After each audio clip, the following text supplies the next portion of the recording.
I'm here with Brian Kalmes. He is one of the co-owners here of the Kalmes Restaurant here in St. Denis. And you're also known as Pee-wee, so I'm going to call you Pee-wee. Everybody knows you as Pee-wee here.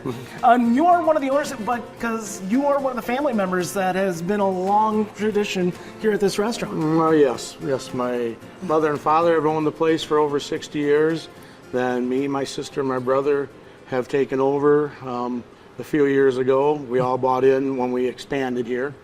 And like I said, before my mother and father owned it, my grandma and grandpa owned it. Wow. And before they did it, my great-grandfather. And he had actually started the bar across the street here. There's a pink house, kind of, I guess you'd call it. Then when my grandma and grandpa, they purchased this property, and then they started the restaurant and tavern over here. It was just a tavern. Sales tavern, and the filling station came through later. And yes. Yeah, I love this because it's really a one-stop shop. You guys got a little things, a little convenience store, a little bit of groceries that you can get here, but you're also a full bar and restaurant. I mean, I'm ready to dive in. What do we got here? What is this guy? Well, you have our ribeye sandwich. We have a lot of people order the ribeye sandwich. It's a choice cut ribeye, hand cut sandwich there. On a toasted bun, toasted bread.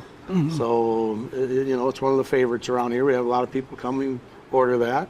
When we used to do a lot of festivals, and that was always the main seller, the ribeye sandwiches were. Yeah. Because you guys do a lot of catering as well. Yes, we do. Yeah. So, I mean, here's the deal. It's simple, right? I mean, we're talking about a slice of bread and a slice of meat. But together, I mean, it's perfect. The seasoning on it, it's nice, it's light, has a wonderful, wonderful flavor.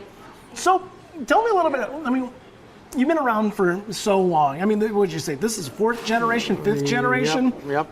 That have been here. I mean, what is it that's keeping people coming back? I mean, all the time. I guess it's got to be something special, right? Well, we like to think it's good food, and we like to think, small community. The community supports us very well, and all the surrounding communities support us very well. So, I mean, we're very fortunate there. I mean, we get a lot of people out of the Dubuque. We get people Davenport. We get, like I said, within the 50-mile radius, a lot of people come here to eat and support us. So we've been very fortunate. Yeah, it's a destination, right? I mean, this is St. Denis is kind of in the middle of nowhere. I mean, it's dropped in this picturesque little corner of Iowa here, but it's not in the middle of anything. But it's a wonderful way to get to this wonderful destination. Yes. Yes, we're a population of, I think, only 79 people in the last census here. Oh, wow. So we're small, but... Yeah, but it's a pretty vibrant community, though. I mean, people are, spend a lot of time with each other. Yes. Yeah. What do we got here? There you have our pork tenderloin. That's actually a center-cut pork chop. Pork tenderloin. Breaded and fried on the grill, or grilled, I guess you'd say. And it's really good. It's nice and tender. It's usually very nice and juicy. So that's another big seller. Yeah, this is a fantastic tenderloin. I like it's a very light breading. I mean, you're just throwing almost a chicken fry on it. Yep. It's so light because I don't like having that big crunchy bite, fighting through that to get to the meat. And you're right. It's nice and juicy. You're keeping it nice and simple with your lettuce and your little bit of onion on here. This is a very good pork tenderloin. I can imagine why people are coming to do that. So tell me a little bit about your catering. You guys, I swear I see you at every other wedding I go to. Tell me a little bit about that side of the business. Mom started the catering probably, it was probably almost 50 years ago. We had a lady that worked for us live next door to us, where my sister now lives. And they were having their 50th wedding anniversary, and she asked Mom if she would prepare the food and cater it. Oh, wow. And prepare all the food for it. And ever since then, it just, it took off, and it keeps growing. And, so, like I said, you see us around Dubuque a lot. So. Oh, yeah. All right, what do we got here? What is this guy? That is a Grasshopper. A Grasshopper, a classic. Vanilla ice cream, vanilla ice cream with the cream de mint and a little bit of cream de cocoa. Yeah, I'm supposed to save dessert for last, but I couldn't That's wait. all right. I know. Also, I wanted to dive in.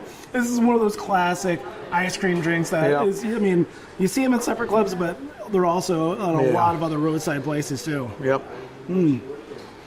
So, tell me a little bit more about Saint Donatus. It's an interesting community. Yes, it is. One of the years ago, it was called the Little French Village, but since then, the Luxembourg heritage pretty much took over. And people would come. It used to be on the map, and they had a little picturesque Little French Village, and people would come. Where's this French Village at? Well, I don't know if the Luxembourgers kicked all the French out or what, but it's pretty much known as a Little Luxembourg Little Village Luxembourg. now. A lot of the architecture you'll see is, of Luxembourg design. If you travel over the old part of town, you'll see a lot of them. Like I said, right across the street, we have the Gillen Barn. That was founded by Peter Gillen, and he later moved on, went to Lamar's, Iowa, and he started the Gillen Catholic High School over there.